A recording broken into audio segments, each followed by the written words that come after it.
Hello students, तो स्वागत आप सभी का हिमाचल एग्जाम यूट्यूब चैनल में। तो आज के सेशन में हम डिस्कस करेंगे प्रीवियस ईयर क्वेश्चन पेपर यानी HPLT टेट का जो पिछला एग्जाम हुआ था 9 नवंबर 2025 को, तो उसको डिस्कस करेंगे। तो जो भी स्टूडेंट्स हमारे साथ नए जुड़े हैं तो चैनल को सब्सक्राइब कीजिएगा और बेल आइकन को प्रेस कीजिएगा ताकि हमारी वीडियोस की नोटिफिकेशन आप सभी तक सबसे पहले पहुंच सके। तो कंटिन्यू कर लेते हैं आज के सेशन को। तो पहला क्वेश्चन पूछा गया था, संज्ञा सर्वनाम क्रिया विशेषण किसके भेद है। ऑप्शन दे रखे थे विकारी, अविकारी, सार्थक या फिर क्रिया विशेषण। तो संज्ञा सर्वनाम क्रिया विशेषण ये भेद है भाई विकारी शब्द के। ऑप्शन नंबर ए सही हो जाएगा। तो ध्यान दीजिएगा, संज्ञा सर्वनाम क्रिया और विशेषण ये सभी विकारी शब्द के भेद है। हिंदी व्याकरण में शब्द के दो मुख्य भेद होते हैं, विकारी और अविकारी। विकारी शब्द जो है वे शब्द होते हैं जिनका रूप लिंग, वचन, पुरुष या फिर काल के अनुसार बदल जाता है। विकारी शब्द के मुख्यतः चार भेद होते हैं, संज्ञा, सर्वनाम, क्रिया और विशेषण। तो अगला क्वेश्चन पूछा गया था, हठ योग का उपदेश देने वाले कौन थे। ऑप्शन दे रखे थे चरपटनाथ, भोलानाथ, गोरखनाथ या फिर इनमें से कोई नहीं। तो हठ योग का उपदेश देने वाले थे भाई गोरखनाथ। ऑप्शन नंबर सी सही हो जाएगा। तो ध्यान दीजिएगा, हठ योग का उपदेश देने वाले गोरखनाथ माने जाते हैं। वे नाथ संप्रदाय के प्रमुख योगी थे और हठ योग के प्रचार प्रसार में उनका महत्वपूर्ण योगदान था। तो अगला क्वेश्चन पूछा गया था, मैं कहता हूँ आंखें देखी, तू कहता है कागज देखी। यह पंक्ति किसके द्वारा रचित है। तो ये पंक्ति भाई किसके द्वारा रचित है, ये है कबीरदास द्वारा रचित। तो ध्यान दीजिएगा, मैं कहता हूँ आंखें देखी, तू कहता है कागज देखी। यह पंक्ति जो है कबीरदास द्वारा रचित है। कबीरदास जी ने अपने दोहों में अनुभव और सत्य को पुस्तकीय ज्ञान से अधिक महत्व दिया है। तो अगला क्वेश्चन पूछा गया था, सूर ही वात्सल्य है, वात्सल्य ही सूर। यह उक्ति किस विद्वान की है। ऑप्शन दे रखे थे हजारी प्रसाद द्विवेदी, जॉर्ज ग्रियर्सन, आचार्य रामचंद्र शुक्ल या फिर मिश्र बंधु। तो सूर ही वात्सल्य है, वात्सल्य ही सूर। यह उक्ति जो है आचार्य हजारी प्रसाद द्विवेदी की है। तो ऑप्शन नंबर ए सही हो जाएगा। तो अगला क्वेश्चन पूछा गया था, छायावाद नामक पुस्तक किसने लिखी है। ऑप्शन दे रखे नामवर सिंह, केदारनाथ सिंह, के गोस्वामी, गंगा प्रसाद वेमल। तो छायावाद नामक प्रसिद्ध पुस्तक जो है ये लिखी गई है डॉक्टर नामवर सिंह द्वारा। ऑप्शन नंबर ए सही हो जाएगा। तो अगला क्वेश्चन पूछा गया था, रामचरितमानस की कथा कितने कांडों में विभक्त है। ऑप्शन दे रखे हैं 7, 8, 10 या फिर 5।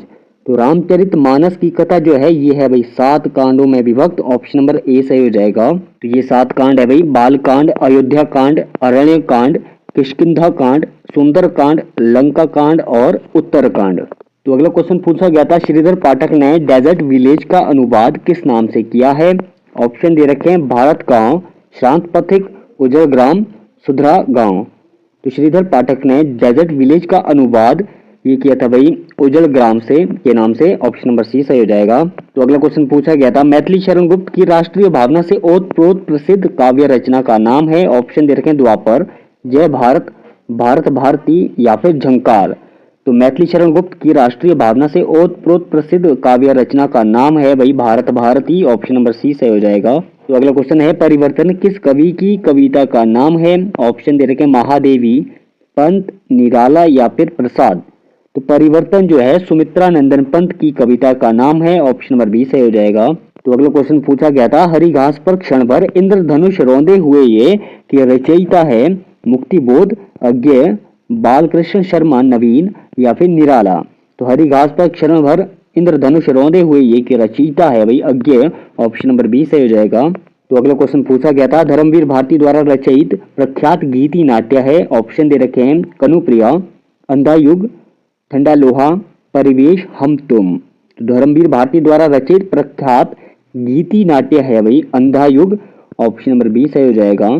तो अगला क्वेश्चन है, पानी शब्द में कितने वर्ण हैं। ऑप्शन दे रखे हैं 2, 3, 4 या फिर 5। तो पानी शब्द में वर्णों की संख्या है भाई 4। ऑप्शन नंबर सी सही हो जाएगा। तो ध्यान दीजिएगा, पानी शब्द में कुल 4 वर्ण है। इसका वर्ण विच्छेद इस प्रकार है, प जमा आ जमा न जमा ई बोले तो पानी। और वर्णों का भी वर्ण है भाई, व्यंजन है इसमें प और न, स्वर है इसमें आ और ई, यानी इसमें जो है 2 व्यंजन है 2 स्वर है। तो अगला क्वेश्चन पूछा गया था, वैद्यनाथ मिश्र किस कवि का वास्तविक नाम है। ऑप्शन दे रखे नागार्जुन, अज्ञेय, धूमिल, मैथिली शरण गुप्त। तो वैद्यनाथ मिश्र जो है ये नागार्जुन कवि का वास्तविक नाम है। तो ध्यान दीजिएगा, वैद्यनाथ मिश्र प्रसिद्ध कवि नागार्जुन का वास्तविक नाम है। हिंदी साहित्य में वे जो है बाबा नागार्जुन के नाम से विख्यात है और उन्हें जन कवि भी कहा जाता है। तो नागार्जुन को क्या कहा जाता है भाई? जन कवि कहा जाता है और हिंदी साहित्य में इन्हें कहा जाता है भाई बाबा नागार्जुन। तो अगला क्वेश्चन पूछा गया था, राजेंद्र यादव और मनु भंडारी की सहयोगी औपन्यासिक कृति का नाम है। ऑप्शन दे रखे हैं आपका बंटी, स्वामी, कलवा या फिर 1 इंच मुस्कान। तो राजेंद्र यादव और मनु भंडारी की सहयोगी औपन्यासिक कृति का नाम है 1 इंच मुस्कान। ऑप्शन नंबर डी सही हो जाएगा। तो अगला क्वेश्चन पूछा गया था, वापसी कहानी की लेखिका का नाम है। ऑप्शन दे रखे हैं उषा प्रियंवदा, राजेंद्र यादव, कृष्णा सोबती, महादेवी वर्मा। तो वापसी कहानी की लेखिका का नाम है भाई Usha Priyamvada. Option number A सही हो जाएगा।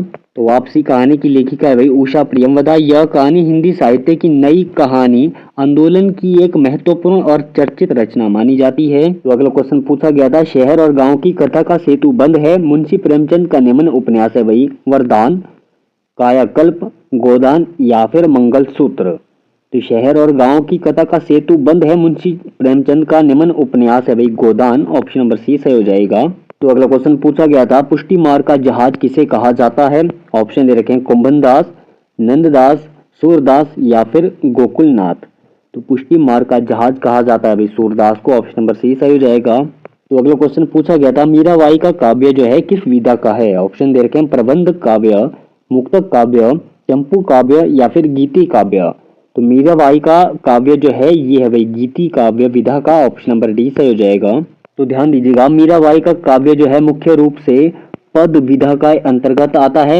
उनकी रचना गीति काव्य का उत्कृष्ट उदाहरण है, जिन्हें शास्त्रीय और लोक संगीत दोनों में गाया जाता है। तो अगला क्वेश्चन पूछा गया था, कवि रस खान का वास्तविक नाम क्या है। ऑप्शन दे रखे हैं नादिर शाह, सैयद इब्राहिम, मोहम्मद रसील, जावेद इब्राहिम। तो कवि रस खान का वास्तविक नाम था भाई Syed Ibrahim. Option number B सही हो जाएगा। तो अगला क्वेश्चन पूछा गया था, कवि भूषण को भूषण की उपाधि किसने दी थी। ऑप्शन दे रखे हैं चित्रकूट नरेश रुद्र शाह ने, कौशल नरेश हरदर राम ने, काशी नरेश रिसाल सिंह ने या फिर उपरोक्त में से कोई नहीं। तो कवि भूषण को भूषण की उपाधि दी थी भाई चित्रकूट नरेश रुद्र शाह ने। ऑप्शन नंबर ए सही हो जाएगा। तो ध्यान दीजिएगा, कवि भूषण को भूषण की उपाधि जो है चित्रकूट के सोलंकी राजा रुद्र शाह ने दी थी। यह उपाधि उनके वास्तविक नाम पर इतनी हावी हो गई थी कि उनका असली नाम जो है इतिहास के पन्नों से ओझल हो गया। कुछ विद्वान उनका मूल नाम पतिराम या फिर मनीराम मानते हैं। तो अगला क्वेश्चन है, प्रेम की पीर के कवि किस कवि को कहा जाता है। ऑप्शन दे रखे हैं बिहारी, धनानंद, देव या फिर रसखान। तो प्रेम की पीर के कवि माना जाता है भाई धनानंद को। ऑप्शन नंबर बी सही हो जाएगा। तो ध्यान दीजिएगा, प्रेम की पीर का कवि जो है धनानंद को माना जाता है। यह रीति काल की रीति मुक्त काव्य धारा का सबसे प्रसिद्ध कवि है। तो अगला क्वेश्चन है, खड़ी बोली हिंदी का प्रथम महाकाव्य है। ऑप्शन दे रखे हैं वैदेही वनवास, साकेत, कामायनी या फिर प्रिय प्रवास। तो खड़ी बोली हिंदी का प्रथम महाकाव्य है भाई प्रिय प्रवास। ऑप्शन नंबर डी सही हो जाएगा। तो ध्यान दीजिएगा, खड़ी बोली हिंदी का प्रथम महाकाव्य प्रिय प्रवास है। इसकी रचना अयोध्या सिंह उपाध्याय हरिऔध ने सन 1914 में की थी। तो अगला क्वेश्चन पूछा गया था, अरुण या मधुमेह देश हमारा गीत प्रसाद के किस नाटक से अवतरित है। ऑप्शन दे रखे हैं ध्रुव स्वामिनी, चंद्रगुप्त, राजश्री, स्कंदगुप्त। तो अरुण या मधुमेह देश हमारा गीत प्रसाद के चंद्रगुप्त नाटक से अवतरित है। ऑप्शन नंबर बी सही हो जाएगा। तो ध्यान दीजिएगा, अरुण या मधुमेह देश हमारा गीत जयशंकर प्रसाद के प्रसिद्ध नाटक चंद्रगुप्त से अवतरित है। यह गीत नाटक के द्वितीय अंक में है और इसे प्रसिद्ध पात्र कार्नेलिया सिकंदर के सेनापति सेल्यूकस की पुत्री द्वारा गाया गया है। तो अगला क्वेश्चन पूछा गया था, वर्दे वीणा वादनी वर्दे कविता का रचयिता है। ऑप्शन दे रखे हैं निराला, प्रसाद, महादेवी वर्मा या फिर पंत। तो वर्दे वीणा वादनी वर्दे कविता के रचयिता है Suryakant Tripathi Nirala. Option number A सही हो जाएगा। तो ध्यान दीजिएगा, वर्दे वीणा वादिनी वर्दे प्रसिद्ध कविता के रचयिता सूर्यकांत त्रिपाठी निराला है। यह एक अत्यंत लोकप्रिय सरस्वती वंदना है जो ज्ञान और चेतना के विस्तार की कामना करती है। जी हाँ, तो अगला क्वेश्चन पूछा गया है, पीले फूल कनेर के कविता के रचयिता है। ऑप्शन दे रखे हैं निराला, पंत, प्रसाद या फिर नरेश मेहता। तो पीले फूल कनेर के कविता के रचयिता है Naresh Thakur. Option number D सही हो जाएगा।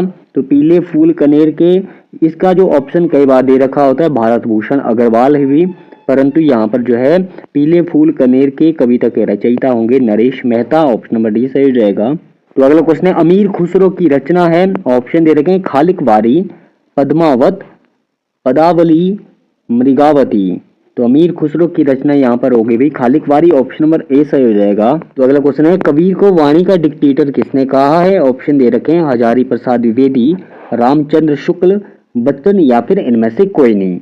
तो कबीर को वाणी का डिक्टेटर कहा है भाई हजारी प्रसाद द्विवेदी ने। तो डिक्टेटर ऑफ लैंग्वेज किसने कहा है भाई कबीर को, ये कहा है हजारी प्रसाद द्विवेदी ने। ऑप्शन नंबर ए सही हो जाएगा। तो अगला क्वेश्चन है पर्दा कहानी किसकी कहानी है। ऑप्शन दे रखे हैं जैनेन्द्र, यशपाल, अज्ञे या फिर महादेवी। तो पर्दा कहानी ये कहानी है भाई आपके यशपाल की। ऑप्शन नंबर बी सही हो जाएगा। तो अगला क्वेश्चन है जयशंकर प्रसाद द्वारा रचित कामायनी में सर्गों की कुल संख्या कितनी है। तो ऑप्शन दे रखे हैं 7, 15, 13 या फिर 14। तो जयशंकर प्रसाद द्वारा रचित कामायनी में सर्गों की कुल संख्या है 15। ऑप्शन नंबर बी सही हो जाएगा। तो कामायनी के 15 सर्ग है भाई चिंता, आशा, श्रद्धा, काम, वासना, लज्जा, कर्म, ईर्ष्या, इला, स्वप्न, संघर्ष, निर्वेद, दर्शन, रहस्य और आनंद। तो ये 15 सर्ग है। तो अगला क्वेश्चन पूछा गया था अनुवाद शब्द से क्या अभिप्राय है। ऑप्शन दे रखे हैं छाया, मौखिक लेखन, पुनः कथन या फिर व्याख्या। तो अनुवाद शब्द का अभिप्राय है भाई पुनः कथन। ऑप्शन नंबर सी सही हो जाएगा। क्वेश्चन पूछा गया था सूफी संतों की शैली क्या है। ऑप्शन दे रखे थे गजल, मसनवी, तर्जुमा, निबंध शैली। तो सूफी संतों की शैली थी भाई मसनवी। ऑप्शन नंबर बी सही हो जाएगा। अगला क्वेश्चन पूछा गया था 100 अजान एक सुजान के रचनाकार का नाम क्या है। ऑप्शन दे रखे हैं बाल मुकुंद गुप्त, बालकृष्ण भट्ट, सरदार पूर्ण सिंह, बद्री नारायण चौधरी। तो 100 अजान एक सुजान के रचनाकार थे भाई Balkrishna Bhatt. Option number B सही हो जाएगा। तो अगला क्वेश्चन पूछा गया था कायर की भाववाचक संज्ञा क्या है। ऑप्शन दे रखे हैं कायरपन, कायरतत्व, कायरता, अकायरता। तो कायर की भाववाचक संज्ञा है भाई कायरता। ऑप्शन नंबर सी सही हो जाएगा। तो अगला क्वेश्चन पूछा गया था गोस्वामी तुलसीदास का निधन वाराणसी के किस घाट पर हुआ था। ऑप्शन दे रखे थे राम घाट, अस्सी घाट, मणिकर्णिका घाट या फिर दशाश्वमेघ घाट। तो गोस्वामी तुलसीदास का निधन वाराणसी के 80 घाट पर हुआ था। ऑप्शन नंबर बी सही हो जाएगा। तो ध्यान दीजिएगा गोस्वामी तुलसीदास का निधन वाराणसी के 80 घाट पर हुआ था। उनके निधन के संदर्भ में यह प्रसिद्ध दोहा प्रचलित है संवत सरो 180, 80 गंग के तीर, श्रावण शुक्ला सप्तमी, तुलसी तजियो शरीर। मुख्य विवरण है 80 घाट जो है वाराणसी में है और समय था भाई संवत 1680 विक्रमी कैलेंडर के अनुसार और ये था गंगा नदी के तट पर। अगला क्वेश्चन पूछा गया था भक्तमाल के रचनाकार कौन है। ऑप्शन दे रखे हैं विष्णुदास, केशवदास, सुंदरदास या फिर नाभादास। तो भक्तमाल के रचनाकार थे भाई नाभादास। ऑप्शन नंबर डी सही हो जाएगा। अगला क्वेश्चन पूछा गया है कानन का पर्यायवाची शब्द है। तो आपको बताना था कानन के पर्यायवाची शब्द। ऑप्शन दे रखे थे वन, पुष्प, विहिप या फिर उपरोक्त में से कोई नहीं। तो कानन का पर्यायवाची शब्द है भाई इधर वन। ऑप्शन नंबर ए सही हो जाएगा। तो कानन के प्रमुख पर्यायवाची शब्द होते भाई वन, जंगल, विपिन, अरण्य, कांतार। तो अगला क्वेश्चन दे रखा है वाक्य विग्रह का अर्थ है, यानी यहाँ पर वाक्य विग्रह का आपको अर्थ बताना है। ऑप्शन दे रखे हैं वाक्य खंडों को अलग अलग करके उनका संबंध बताना, वाक्य रचना करना, संधि और समास बताना या फिर शब्दों को जोड़ना। तो वाक्य विग्रह का अर्थ होता है भाई वाक्य खंडों को अलग अलग करके उनका संबंध बताना, यानी ऑप्शन नंबर ए सही हो जाएगा। अगला क्वेश्चन पूछा गया था क्ष, त्र, ज्ञ ये तीनों कौन से व्यंजन है। ऑप्शन दे रखे हैं संयुक्त व्यंजन, ऊष्म व्यंजन, प्रवर्गीय व्यंजन या फिर इनमें से कोई नहीं। तो क्ष, त्र, ज्ञ ये तीनों जो है आपके संयुक्त व्यंजन है। ऑप्शन नंबर ए सही हो जाएगा। तो अगला क्वेश्चन है जिस समास में पूर्व पद गौण तथा उत्तर पद प्रधान हो उसे कौन सा समास कहते हैं। ऑप्शन दे रखे हैं द्वंद्व समास, बहुव्रीहि समास, द्विगु समास या फिर तत्पुरुष समास। तो समास का एक पूरा वीडियो डिटेल लेक्चर हमने डिस्कस किया है, तो उसको जरूर देख लीजिएगा। तो जिस समास में पूर्व पद गौण तथा उत्तर पद प्रधान हो उसे कहते हैं भाई तत्पुरुष समास। ऑप्शन नंबर डी सही हो जाएगा। अगला क्वेश्चन है उल्लास का सही संधि विच्छेद क्या होगा। ऑप्शन दे रखे हैं उल जमा लास, उल जमा लास, उत जमा लास या फिर उल जमा आस। तो उल्लास का सही संधि विच्छेद होगा उत जमा लास, यानी ऑप्शन नंबर सी सही हो जाएगा। तो अगला क्वेश्चन पूछा गया था तुम जाते हो मैं कौन सा काल है। ऑप्शन दे रखे हैं वर्तमान काल, भूतकाल, भविष्यत काल या फिर उपरोक्त में से कोई नहीं। तो तुम जाते हो इसमें आपका सामान्य वर्तमान काल है, ऑप्शन नंबर ए सही हो जाएगा। अगला क्वेश्चन पूछा गया था, छंद पढ़ते समय आने वाले विराम को क्या कहते हैं? ऑप्शन दे रखे हैं गति, यति, तुक या फिर गण। तो छंद पढ़ते समय आने वाले विराम को कहते हैं आपका यति, यानी ऑप्शन नंबर बी सही हो जाएगा। तो अगला क्वेश्चन पूछा गया था, छोटी ई बड़ी ई च छ ज झ का उच्चारण स्थान क्या होता है? ऑप्शन दे रखे हैं कंठ, मूर्धन्य, तालव्य या फिर ओष्ठ। तो इसका राइट आंसर हो जाएगा तालव्य, ऑप्शन नंबर सी सही हो जाएगा। तो अगला क्वेश्चन पूछा गया था, गागर में सागर भरने का कार्य किस कवि ने किया है? ऑप्शन दे रखे हैं बिहारी लाल, धनानंद, सूरदास या फिर मीराबाई। तो गागर में सागर भरने का कार्य किया है भाई बिहारी लाल ने, ऑप्शन नंबर ए सही हो जाएगा। तो ध्यान दीजिएगा, गागर में सागर भरने का कार्य रीति सिद्ध कवि बिहारी लाल ने किया है और उनकी एकमात्र प्रसिद्ध कृति है भाई बिहारी सतसई, जिसमें कुल जो है 713 दोहे हैं। गागर में सागर का मतलब है कम शब्दों में बहुत बड़ी और गहरी बात कह देना। तो अगला क्वेश्चन है, चंद्रबरदाई किसके दरबारी कवि थे? ऑप्शन दे रखे हैं महाराणा प्रताप, छत्रपति शिवाजी, पृथ्वीराज चौहान या फिर औरंगजेब। तो चंद्रबरदाई जो है पृथ्वीराज चौहान के दरबारी कवि थे, ऑप्शन नंबर सी सही हो जाएगा। तो ध्यान दीजिएगा, चंद्रबरदाई पृथ्वीराज चौहान के दरबारी कवि थे। वे अजमेर और दिल्ली के राजा पृथ्वीराज तृतीय पृथ्वीराज चौहान के अभिन्न मित्र और दरबारी कवि थे और उन्होंने हिंदी का प्रथम महाकाव्य पृथ्वीराज रासो लिखा। वे आदिकाल बोले तो वीर गाथा काल के सबसे प्रसिद्ध कवि माने जाते हैं और चंद्रबरदाई के पृथ्वीराज रासो की भाषा को पिंगल कहा जाता है। जो पिंगल भाषा है वही है ब्रज मिश्रित राजस्थानी। माना जाता है कि चंद्रबरदाई और पृथ्वीराज का जन्म और मृत्यु जो है एक ही दिन में हुई थी। तो अगला क्वेश्चन पूछा गया था, ज्ञानपीठ पुरस्कार किस क्षेत्र में श्रेष्ठ कार्य के लिए दिया जाता है? ऑप्शन दे रखे हैं साहित्य, सिनेमा, नृत्य या फिर पत्रकारिता। तो ज्ञानपीठ पुरस्कार जो दिया जाता है ये दिया जाता है भाई साहित्य के क्षेत्र में, ऑप्शन नंबर ए सही हो जाएगा। तो ध्यान दीजिएगा, ज्ञानपीठ पुरस्कार साहित्य के क्षेत्र में श्रेष्ठ कार्य के लिए दिया जाता है। यह भारत का सर्वोच्च साहित्यिक सम्मान है। यह भारतीय संविधान की 8वीं अनुसूची में शामिल 22 भाषाओं और अंग्रेजी के लेखकों को दिया जाता है और इसकी स्थापना जो है 1961 में साहू शांति प्रसाद जैन के परिवार द्वारा की गई थी। प्रशस्ति पत्र और इसमें जो दिया जाता है भाई इसमें दिया जाता है प्रशस्ति पत्र और वाग देवी बोले तो सरस्वती की कांस्य प्रतिमा और साथ ही साथ इसमें दिया जाता है 11 लाख रुपए की नगद धनराशि। और इसके प्रथम विजेता है जी शंकर कुरूप, मलयालम 1965 में दिया गया था इनको ज्ञानपीठ पुरस्कार। और हिंदी के प्रथम विजेता है भाई सुमित्रा नंदन पंत, इन्हें दिया गया था 1968 में चिदम्बरा के लिए। तो अगला क्वेश्चन पूछा गया था, हिंदी के सर्वप्रथम प्रकाशित समाचार पत्र का नाम क्या है? ऑप्शन दे रखे हैं सम्मेलन पत्रिका, उदंत मार्तंड, सरस्वती या फिर नागरी प्रचारणी पत्रिका। तो हिंदी के सर्वप्रथम प्रकाशित समाचार पत्र का नाम था भाई Udant Martand, option number B सही हो जाएगा। तो ध्यान दीजिएगा, हिंदी के सर्वप्रथम प्रकाशित समाचार पत्र का नाम है भाई उदंत मार्तंड और इसका प्रकाशन तिथि है 30 मई 1826 और इसके संपादक थे भाई पंडित युगल किशोर शुक्ल और ये जो है प्रकाशित हुआ था कलकत्ता से और ये जो है एक प्रकार का साप्ताहिक पत्र था। और उदंत मार्तंड का शाब्दिक अर्थ है समाचार सूर्य। इस पत्र के प्रकाशन की याद में ही हर साल 30 मई को हिंदी पत्रकारिता दिवस मनाया जाता है। डाक दरों की अधिकता और आर्थिक तंगी के कारण यह पत्र दिसंबर 1827 को बंद हो गया था। अगला क्वेश्चन पूछा गया था, प्रेमचंद द्वारा विरचित अधूरे उपन्यास का नाम क्या है? ऑप्शन दे रखे हैं गबन, रंगभूमि, मंगलसूत्र या फिर सेवा सदन।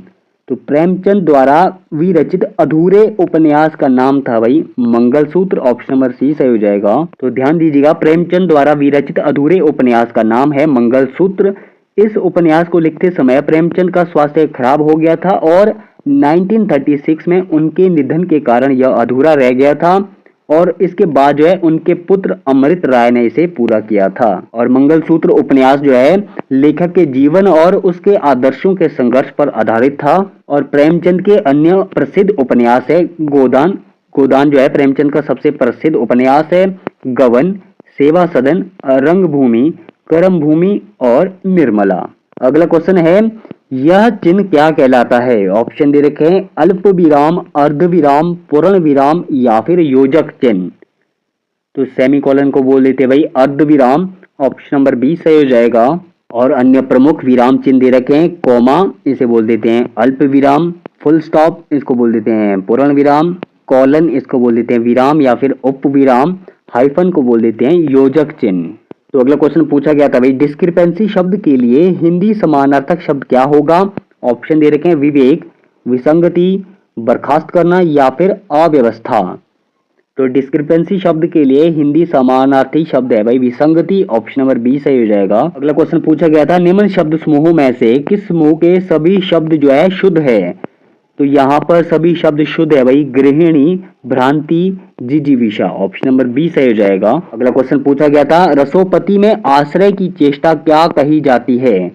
तो रसोपति में आश्रय की चेष्टा क्या कही जाती है? ऑप्शन दे रखे हैं विभाव, आलंबन, अनुभव, उद्दीपन। तो रसोपति में आश्रय की चेष्टा कही जाती है भाई अनुभव, ऑप्शन नंबर सी सही हो जाएगा। और अगला क्वेश्चन पूछा गया था, प्रिय प्रवास में किसकी कथा है? ऑप्शन दे रखे हैं राम, कृष्ण, शिव और विष्णु। तो प्रिय प्रवास में है भाई कृष्ण की कथा, ऑप्शन नंबर बी सही हो जाएगा। तो ध्यान दीजिएगा, प्रिय प्रवास में भगवान कृष्ण और राधा के वियोग की कथा है। इसमें कृष्ण के गोकुल छोड़कर मथुरा जाने और उसके बाद ब्रजवासियों के विरह का वर्णन है। यह अयोध्या सिंह उपाध्याय बोले तो हरिऔध द्वारा रचित है। तो प्रिय प्रवास किसके द्वारा रचित है भाई? यह अयोध्या सिंह उपाध्याय बोले तो हरिऔध द्वारा रचित, और इसे जो है खड़ी बोली हिंदी का प्रथम महाकाव्य माना जाता है। इसमें कृष्ण को एक ईश्वर के बजाय एक लोक रक्षक और विश्व सेवी नायक के रूप में दिखाया गया है। और प्रिय प्रवास ग्रंथ की संरचना है भाई, इसमें कुल जो है 17 सर्ग है और इसकी रचना हुई है भाई 1914 में। और अगला क्वेश्चन पूछा गया है, महादेवी वर्मा को ज्ञानपीठ पुरस्कार उनके किस काव्य संग्रह पर मिला? ऑप्शन दे रखे हैं नीरजा, निहार, यामा, सांध्य गीत। तो महादेवी वर्मा को ज्ञानपीठ पुरस्कार उनके यामा काव्य संग्रह पर मिला, ऑप्शन नंबर सी सही हो जाएगा। तो ध्यान दीजिएगा, महादेवी वर्मा को ज्ञानपीठ पुरस्कार उनके काव्य संग्रह यामा पर मिला। उन्हें यह सम्मान 1982 में दिया गया।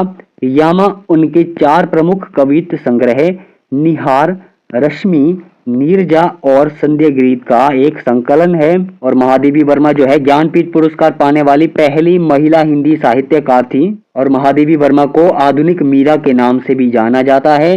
वे हिंदी साहित्य के छायावादी युग के 4 प्रमुख स्तंभों में से एक है। अगला क्वेश्चन पूछा गया था, संस्मरण का संबंध होता है, ऑप्शन दे रखे हैं कल्पनाओं से, स्मृति से, भावनाओं से या फिर उपरोक्त में से कोई नहीं।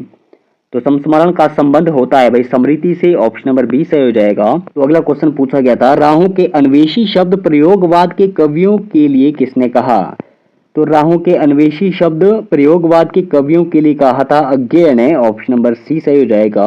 तो राहु के अन्वेषी शब्द प्रयोगवाद के कवियों के लिए सच्चिदानंद, हीरानंद, वात्स्यायन बोले तो अज्ञेय ने कहा है।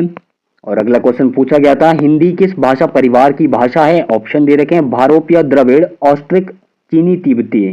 तो हिंदी जो है ये है आपके भारोपीय भाषा परिवार की भाषा, ऑप्शन नंबर ए सही हो जाएगा। तो अगला क्वेश्चन पूछा गया था, चिंतामणि किसके निबंधों का संकलन है? ऑप्शन दे रखे हैं महादेवी वर्मा, बालकृष्ण भट्ट, आचार्य रामचंद्र शुक्ल या फिर चंद्रधर शर्मा गुलेरी। तो चिंतामणि ये है आपके आचार्य रामचंद्र शुक्ल के निबंधों का संकलन, ऑप्शन नंबर सी सही हो जाएगा। तो ध्यान दीजिएगा, चिंतामणि आचार्य रामचंद्र शुक्ल के निबंधों का संकलन है। आचार्य रामचंद्र शुक्ल हिंदी साहित्य के प्रसिद्ध आलोचक और इतिहासकार थे। यह कुल जो है 4 भागों में प्रकाशित हुआ है।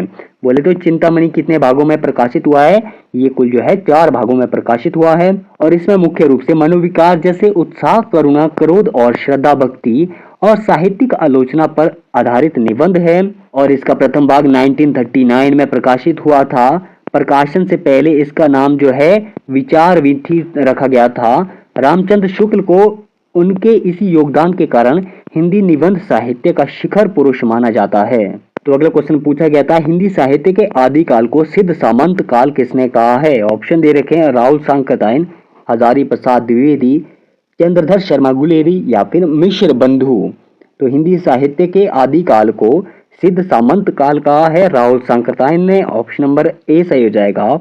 तो ध्यान दीजिएगा, हिंदी साहित्य के आदि काल को राहुल सांकृत्यायन ने सिद्ध सामंत काल कहा है। और अन्य प्रमुख विद्वानों द्वारा दिए गए नाम है भाई। आदि काल के नामकरण को लेकर विद्वानों के अलग अलग मत है। आदि काल को आदि काल बोला है हजारी प्रसाद द्विवेदी ने, आदिकाल को वीर गाथा काल बोला है आचार्य रामचंद्र शुक्ल ने। आदिकाल को चारण काल बोला है जॉर्ज ग्रियर्सन ने। आदिकाल को संधि काल एवं चारण काल बोला है डॉक्टर राम कुमार वर्मा ने। और आदिकाल को बीज वपन काल बोला है आचार्य महावीर प्रसाद द्विवेदी ने। तो अगला क्वेश्चन पूछा गया था निम्नलिखित में से कौन सा एक व्यंग्य लेखक है। तो ऑप्शन दे रखे हैं डॉक्टर रामविलास शर्मा, हरिशंकर परसाई, भारतेंदु हरिश्चंद्र, आचार्य रामचंद्र शुक्ल। तो यहाँ पर एक व्यंग्य लेखक है भाई Harishankar Parsai, option number B सही हो जाएगा। तो क्वेश्चन पूछा गया था विश्व का सर्वाधिक वैज्ञानिक भाषा विश्लेषक ग्रंथ अष्टाध्यायी के रचनाकार कौन है। ऑप्शन दे रखे थे यास्क, वरुचि, पाणिनि या फिर पतंजलि। तो विश्व का सर्वाधिक वैज्ञानिक भाषा विश्लेषक ग्रंथ अष्टाध्यायी के रचनाकार थे भाई पाणिनि, ऑप्शन नंबर सी सही हो जाएगा। तो ध्यान दीजिएगा विश्व का सर्वाधिक वैज्ञानिक भाषा विश्लेषक ग्रंथ अष्टाध्यायी के रचनाकार महर्षि पाणिनि है। तो अष्टाध्यायी जो है ये है भाई संस्कृत व्याकरण पर आधारित। इसमें 8 अध्याय और लगभग 4000 सूत्र है। इसे दुनिया का पहला भाषा विज्ञान ग्रंथ माना जाता है। यह सूत्र शैली में लिखा गया है जो बहुत संक्षिप्त और सटीक है। कौन सी शैली में भाई, सूत्र शैली में लिखा गया है आपका अष्टाध्यायी। तो अगला क्वेश्चन पूछा गया था हिंदी वर्णमाला में वर्ग की प्रथम, तृतीय और पंचम व्यंजन ध्वनि को प्राणत्व के आधार पर क्या कहते हैं। ऑप्शन दे रखे हैं महाप्राण, घोष, अल्पप्राण या फिर अघोष।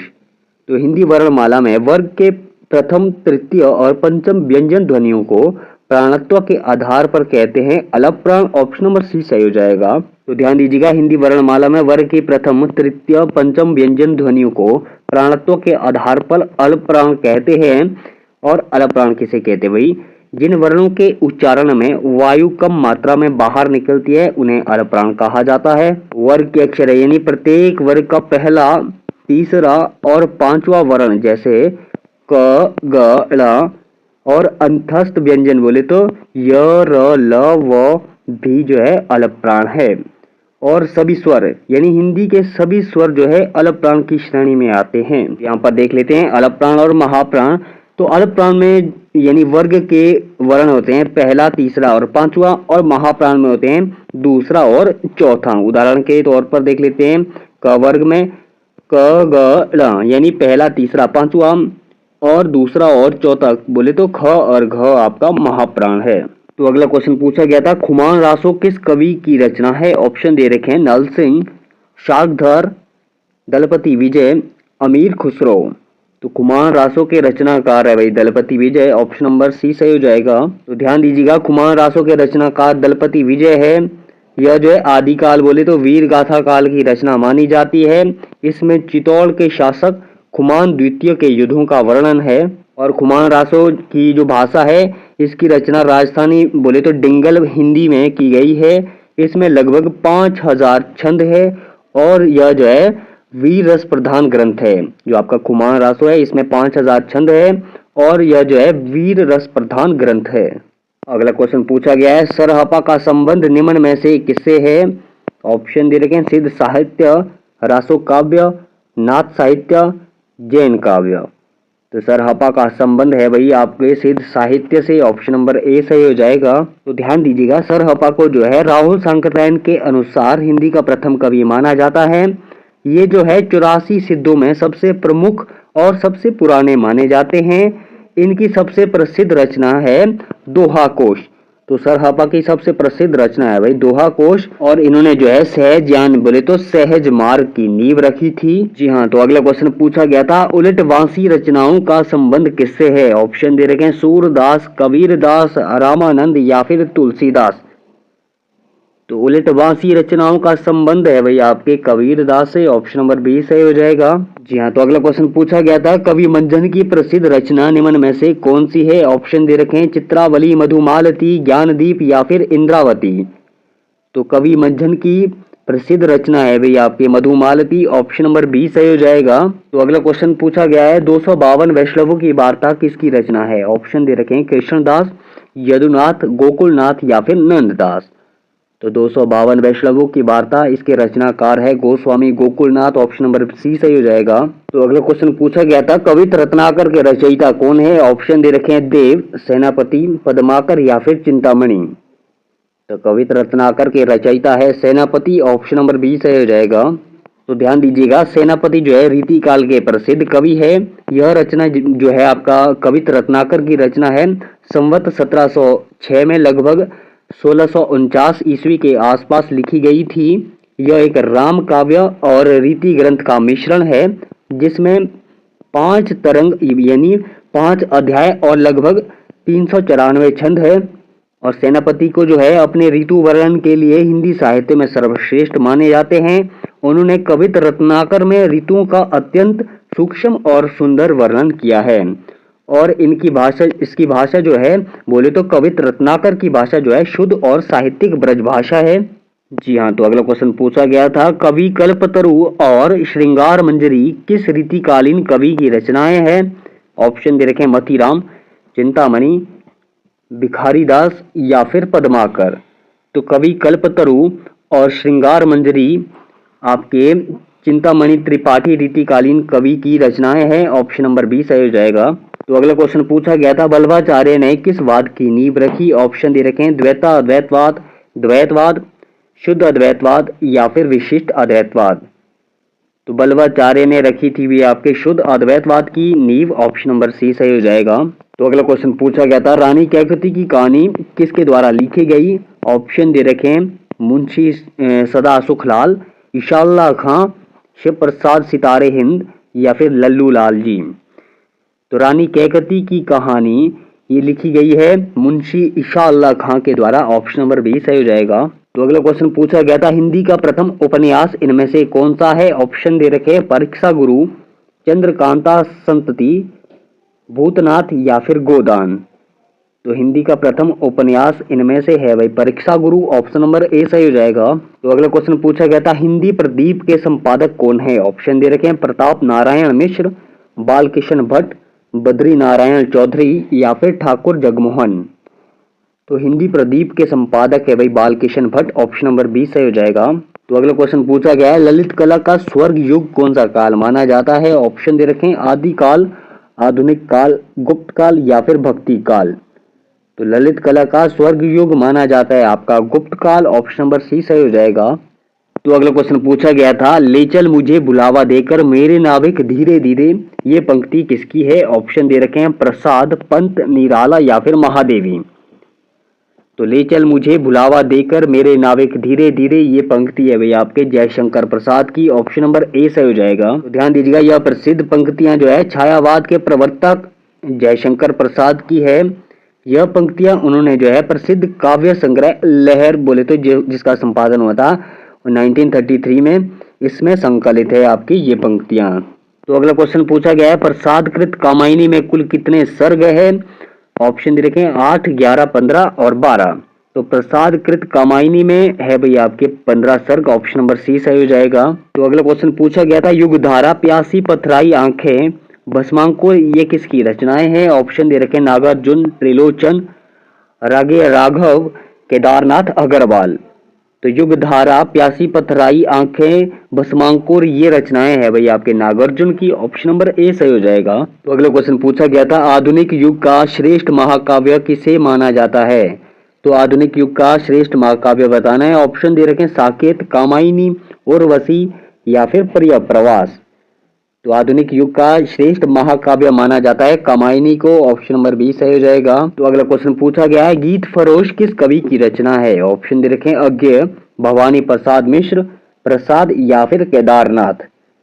तो गीत फरोश ये है भाई आपके भवानी प्रसाद मिश्र की रचना। ऑप्शन नंबर बी सही हो जाएगा। और भवानी प्रसाद मिश्र को जो है कविता का गांधी भी कहा जाता है। तो अगला क्वेश्चन पूछा गया है, ठेठ हिंदी का ठाठ किसका उपन्यास है? ऑप्शन दे रखे हैं प्रसाद, प्रेमचंद, अयोध्या सिंह उपाध्याय या फिर यशपाल। तो ठेठ हिंदी का ठाठ ये उपन्यास है भाई अयोध्या सिंह उपाध्याय बोले तो हरिऔध का। ऑप्शन नंबर सी सही हो जाएगा। तो अगला क्वेश्चन पूछा गया है, अंधों का रंगमंच किसे कहा जाता है? ऑप्शन दे रखे हैं काव्य नाटक को, रेडियो नाटक को, टीवी नाटक को या फिर इनमें से कोई नहीं।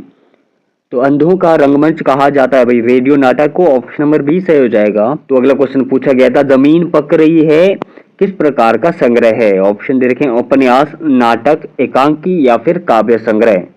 तो जमीन पक रही है ये एक काव्य संग्रह है। ऑप्शन नंबर डी सही हो जाएगा। और ये काव्य संग्रह किसका है भाई? केदारनाथ सिंह का है। तो जमीन पकड़ रही है, ये काव्य संग्रह है केदारनाथ सिंह का। तो अगला क्वेश्चन पूछा गया था, लोक के राग विराग, हर्ष विषाद, सुख दुख की सहज अकृत्रिम स्वाभाविक व सरस अभिव्यक्ति का नाम है। ऑप्शन दे रखे हैं, लोक साहित्य, लोक संस्कृति, लोकतंत्र या फिर लोक संस्कार। तो इसका राइट आंसर हो जाएगा लोक साहित्य, ऑप्शन नंबर ए सही हो जाएगा। तो अगला क्वेश्चन है, मनोरी किस कहानी का पात्र है? ऑप्शन दे रखे हैं, ईदगाह, मलबे का मालिक, अपना रास्ता लोबावा या फिर वापसी। तो मनोरी है यहाँ पर अपना रास्ता लोबावा की कहानी का पात्र, ऑप्शन नंबर सी सही हो जाएगा। आंसर की में मेंशन है भाई अपना रास्ता लोबावा, परंतु कुछ सोर्सेज में आपका मनोरी जो है प्रसिद्ध कहानीकार फणीश्वर नाथ रेणु की कहानी पहलगांव की ढोलक का एक पात्र बताया गया है। तो अगला क्वेश्चन दे रखा है, अंगद का पांव निबंध के निबंधकार कौन है? ऑप्शन दे रखे हैं, श्रीलाल शुक्ला, रामलाल शर्मा, रामचंद्र शुक्ल या फिर हजारी प्रसाद द्विवेदी। तो अंगद का पांव इस निबंध के निबंधकार है Shrilal Shukla, option number A सही हो जाएगा। तो अगला क्वेश्चन है, भारतेंदु हरिश्चंद्र द्वारा संपादित पत्रिका है? तो ऑप्शन दे रखे हैं, सरस्वती, कवि वचन सुधा, धर्मयुग या फिर हिंदी प्रदीप। तो भारतेंदु हरिश्चंद्र द्वारा संपादित पत्रिका है कवि वचन सुधा, ऑप्शन नंबर बी सही हो जाएगा। तो ध्यान दीजिएगा, भारतेंदु हरिश्चंद्र ने मुख्य रूप से 3 पत्रिकाओं का संपादन किया था, जिसमें से पहली पत्रिका थी कवि वचन सुधा, जिसका संपादन हुआ था भाई 1867 में। यह उनकी पहली पत्रिका थी जो काशी से निकलती थी। और अगली पत्रिका थी हरिश्चंद्र मैगजीन, इसका संपादन हुआ था 1873 में। इस बाद में इसका नाम जो है बदलकर हरिश्चंद्र चंद्रिका कर दिया गया था। और इनकी तीसरी पत्रिका थी बालाबोधनी, इसका संपादन हुआ था भाई 1874 में। यह विशेष रूप से महिलाओं के लिए निकाली गई पत्रिका थी। तो अगला क्वेश्चन है, इनमें से कौन मुंशी प्रेमचंद द्वारा रचित कहानी कफन का पात्र नहीं है? ऑप्शन दे रखे हैं, बुधिया, मधुआ, घीसू, माधव। तो इनमें से जो है मधुआ जो है मुंशी प्रेमचंद द्वारा रचित कफन का पात्र नहीं है, ऑप्शन नंबर बी सही हो जाएगा। तो अगला क्वेश्चन दे रखा है, उद्देश्य और विधेय किसके अवयव है? ऑप्शन दे रखे हैं, शब्द, अर्थ, वाक्य, वर्ण। तो उद्देश्य और विधेय है भाई आपके वाक्य के अवयव, ऑप्शन नंबर सी सही हो जाएगा। जी हाँ। तो अगला क्वेश्चन है, रौद्र रस का स्थायी भाव क्या है? ऑप्शन देखें, उत्साह, क्रोध, विस्मय और भय। तो रौद्र रस का स्थायी भाव है भाई क्रोध, ऑप्शन नंबर बी सही हो जाएगा। तो ध्यान दीजिएगा, अन्य प्रमुख रसों के स्थायी भाव दिए रखे हैं भाई, जैसे आपका श्रृंगार रस है, इसका स्थायी भाव होता है रति या फिर प्रेम। वीर रस का स्थायी भाव होता है उत्साह।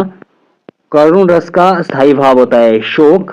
और विभत्स रस का स्थायी भाव होता है जुगुप्सा, बोले तो घृणा। अद्भुत रस का स्थायी भाव होता है विस्मय, बोले तो आश्चर्य। और रौद्र रस का स्थायी भाव होता है क्रोध।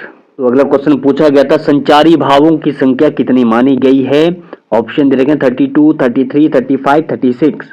तो संचारी भावों की संख्या मानी गई है 33, ऑप्शन नंबर बी सही हो जाएगा। तो क्वेश्चन पूछा गया था, शब्दार्थों सहितों काव्यम यह काव्य लक्षण किस आचार्य द्वारा दिया गया है? ऑप्शन दे रखे हैं, आचार्य वामन, आचार्य भामा, आचार्य कुंतक, आचार्य मम्मट। तो शब्दार्थों सहितों काव्यम यह काव्य लक्षण जो है ये दिया गया है आचार्य भामा द्वारा, ऑप्शन नंबर बी सही हो जाएगा। तो ध्यान दीजिएगा, शब्दार्थों सहितों काव्यम यह काव्य लक्षण आचार्य भामा द्वारा दिया गया है। यह लक्षण उनके सुप्रसिद्ध ग्रंथ काव्य अलंकार में वर्णित है। और इसका अर्थ होता है शब्द और अर्थ का सहभाव, यानी शब्द और अर्थ का मिलन ही काव्य है। भामा ने इस लक्षण के माध्यम से शब्द और अर्थ दोनों को समान महत्व दिया है।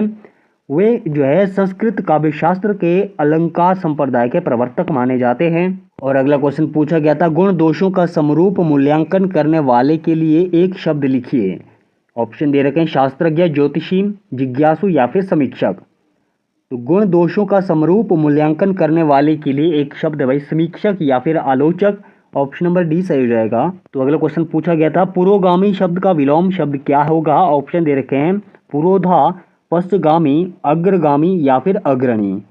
तो पुरोगामी शब्द का विलोम शब्द होगा भाई पश्चगामी, ऑप्शन नंबर बी सही हो जाएगा। तो ध्यान दीजिएगा, पुरोगामी शब्द का विलोम शब्द होता है भाई पश्चगामी। पुरोगामी का अर्थ होता है भाई आगे की ओर चलने वाला या फिर प्रगतिशील, और पश्चगामी का अर्थ होता है पीछे की ओर चलने वाला या प्रतिगामी। तो अगला क्वेश्चन पूछा गया था जयद्रथ वध जो है ये किस लेखक की कृति है? ऑप्शन दे रखे हैं जयशंकर प्रसाद, सुमित्रा नंदन पंत, महादेवी वर्मा या फिर मैथिली शरण गुप्त। तो जयद्रथ वध जो है ये है आपके मैथिली शरण गुप्त की कृति, ऑप्शन नंबर डी सही हो जाएगा। तो अगला क्वेश्चन पूछा गया था पाउम चरियु किसकी रचना है? ऑप्शन दे रखे हैं विद्यापति, स्वयंभू, चंद्रवरदाई या फिर अब्दुल रहमान। तो पाउम चरियु ये रचना है भाई स्वयंभू की, ऑप्शन नंबर बी सही हो जाएगा। तो ध्यान दीजिएगा पाउम चरियु अपभ्रंश के प्रसिद्ध कवि स्वयंभू की रचना है। यह एक जो है जैन रामायण है जिसमें भगवान राम की कथा का वर्णन किया गया है और इसकी रचना जो है अपभ्रंश भाषा में हुई है। इस ग्रंथ के कारण स्वयंभू को अपभ्रंश का वाल्मीकि भी कहा जाता है। यह ग्रंथ जो है स्वयंभू द्वारा अधूरा छोड़ दिया गया था जिसे बाद में उनके पुत्र त्रिभुवन ने पूरा किया। तो अगला क्वेश्चन पूछा गया है गोस्वामी तुलसीदास कृत कवितावली की भाषा क्या है? ऑप्शन दे रखे हैं अवधी, ब्रज, मैथिली या फिर बुंदेली। तो आंसर की में मेंशन किया गया है कि गोस्वामी तुलसीदास द्वारा कृत कवितावली की भाषा है अवधी, परंतु अकॉर्डिंग टू बुक्स जो है बुक्स में आपका अवधी नहीं दे रखा है। तो बुक में दिया है गोस्वामी तुलसीदास कृत कवितावली की भाषा जो है ये ब्रज भाषा है और कवितावली की शैली है भाई यह जो है कवित और सवैया छंदों में रचित है। जहाँ रामचरितमानस की जो मुख्य भाषा है, रामचरितमानस की मुख्य भाषा जो है ये अवधी है, वहीं तुलसीदास जी ने कवितावली, विनय पत्रिका और दोहावली के लिए ब्रज भाषा को चुना है। इसमें भी भगवान राम के चरित्र का वर्णन है, लेकिन इसका लंका दहन प्रसंग और कलयुग का वर्णन अत्यंत सजीव है। तो अगला क्वेश्चन पूछा गया था छायावास स्थूल के प्रति सूक्ष्म का विद्रोह है, यह कथन किसका है? ऑप्शन दे रखे हैं सुमित्रा नंदन पंत, डॉक्टर नगेंद्र, आचार्य शुक्ल या फिर हजारी प्रसाद द्विवेदी। तो छायावास स्थूल के प्रति सूक्ष्म का विद्रोह है ये कथन है भाई आपके डॉक्टर नगेंद्र का, ऑप्शन नंबर बी सही हो जाएगा। तो अगला क्वेश्चन पूछा गया था रस गंगाधर के रचयिता कौन है? ऑप्शन दे रखे हैं अभिनव गुप्त, पंडित राज जगन्नाथ, आचार्य विश्वनाथ या फिर भरत मुनि। तो रस गंगाधर के रचयिता है पंडित राज जगन्नाथ, ऑप्शन नंबर बी सही हो जाएगा। तो अगला क्वेश्चन पूछा गया था हिंदी कविता को छंदों की परिधि से मुक्त करने वाले कौन थे? ऑप्शन दे रखे हैं सूर्यकांत त्रिपाठी निराला, जयशंकर प्रसाद, महादेवी वर्मा या फिर सुमित्रा नंदन पंत। तो हिंदी कविता को छंदों की परिधि से मुक्त करने वाले थे Suryakant Tripathi Nirala, option number A सही हो जाएगा। तो अगला क्वेश्चन पूछा गया था एक बूंद सहसा उछली ये जो है किस विधा की रचना है? ऑप्शन दे रखे हैं यात्रा, वृत्तांत, संस्मरण, रेखा चित्र या फिर निबंध। तो एक बूंद सहसा उछली ये है आपके यात्रा वृत्तांत विधा की रचना, ऑप्शन नंबर ए सही हो जाएगा। तो ध्यान दीजिएगा एक बूंद सहसा उछली ये आपके यात्रा वृत्तांत विधा की रचना है और इसके रचयिता है सच्चिदानंद हीरानंद वात्स्यायन यानी अज्ञेय इसके लेखक है। और इसमें जो है अज्ञेय जी की यूरोप यात्रा का अत्यंत सुंदर और दार्शनिक वर्णन किया गया है। यह कृति वर्ष 1960 में प्रकाशित हुई थी। यह हिंदी साहित्य के आधुनिक यात्रा साहित्य के सबसे महत्वपूर्ण उदाहरणों में से एक मानी जाती है। तो अगला क्वेश्चन पूछा गया था निम्न में से कौन सा कवि अष्टछाप का कवि नहीं है? ऑप्शन दे रखे हैं मलूक दास, सूरदास, परमानंद दास या फिर कुंभन दास। तो यहाँ पर अष्टछाप का कवि नहीं है भाई मलूक दास, ऑप्शन नंबर ए सही हो जाएगा। तो ध्यान दीजिएगा मलूक दास जो है अष्टछाप के कवि नहीं है बल्कि वे भक्ति काल की निर्गुण संत काव्य धारा के प्रसिद्ध कवि थे। अष्टछाप की स्थापना 1565 ईस्वी में गोस्वामी विट्ठलनाथ ने की थी। इसमें जो है 8 कृष्ण भक्त कवि शामिल थे जो 2 समुदाय में विभाजित थे, जिसमें पहला समुदाय था बल्लभाचार्य के 4 शिष्य। तो बल्लभाचार्य के 4 शिष्य थे कुंभन दास, सूरदास, परमानंद दास और कृष्णदास। और विट्ठलनाथ के 4 शिष्य थे गोविंद स्वामी, नंददास, छीत स्वामी और चतुर्भुज दास। तो अगला क्वेश्चन पूछा गया था रामलला नेहचू के रचनाकार कौन है? ऑप्शन दे रखे हैं रत्नाकर, रैदास, तुलसीदास या फिर धनानंद। तो रामलला नेहचू के रचनाकार थे भाई गोस्वामी तुलसीदास और इनकी जो भाषा थी यानी रामलला नेहचू की जो भाषा थी ये थी अवधी भाषा। तो अगला क्वेश्चन पूछा गया था डैश को उग्र कहते हैं, यानी आपको बताना था इन चारों में से किसको उग्र कहते हैं। तो यहाँ पर जो है पांड्या वेचन शर्मा को उग्र कहते हैं, ऑप्शन नंबर बी सही हो जाएगा। तो अगला क्वेश्चन पूछा गया था कवि बिहारी किस राजा के दरबारी कवि थे? ऑप्शन दे रखे थे महाराणा प्रताप, छत्रपति शिवाजी, राजा सवाई जयसिंह या फिर तेजीनंद। तो कवि बिहारी जो है ये थे आपके राजा सवाई जयसिंह के दरबारी कवि, ऑप्शन नंबर सी सही हो जाएगा। तो अगला क्वेश्चन पूछा गया था कवि दिनकर द्वारा लिखित निबंध है तो आपको बताना था कवि दिनकर द्वारा लिखित निबंध यहाँ पर कौन सा है। तो कवि दिनकर द्वारा लिखित निबंध था भाई नेता नहीं नागरिक चाहिए, ऑप्शन नंबर सी सही हो जाएगा। और अगला क्वेश्चन पूछा गया था अग्नि कैसा शब्द है, ऑप्शन दे रखे थे तत्सम, देशज, तद्भव, संकर। तो अग्नि है आपका भाई तत्सम शब्द, ऑप्शन नंबर ए सही हो जाएगा। और अगला क्वेश्चन पूछा गया था य र ल व ये कैसे व्यंजन है, ऑप्शन दे रखे हैं ऊष्म, अंतस्थ, स्पर्श या फिर इनमें से कोई नहीं।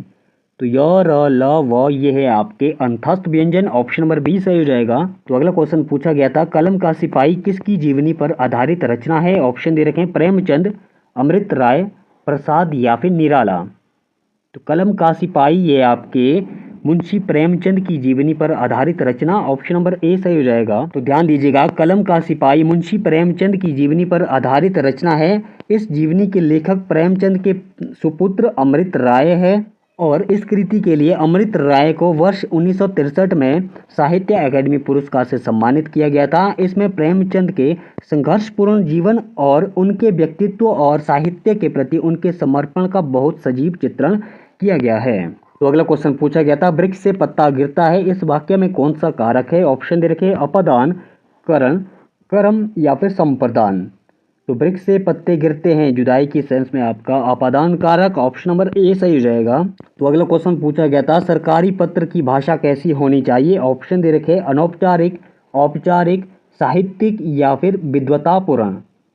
तो सरकारी पत्र की भाषा होनी चाहिए भाई औपचारिक और नियत शब्दावली होनी चाहिए, ऑप्शन नंबर बी सही हो जाएगा। तो अगला क्वेश्चन पूछा गया है किस बादशाह ने मलिक मोहम्मद जायसी की कुरूपता का मजाक उड़ाया था, ऑप्शन दे रखे हैं अकबर, हुमायूं, जहांगीर या फिर शेरशाह सूरी।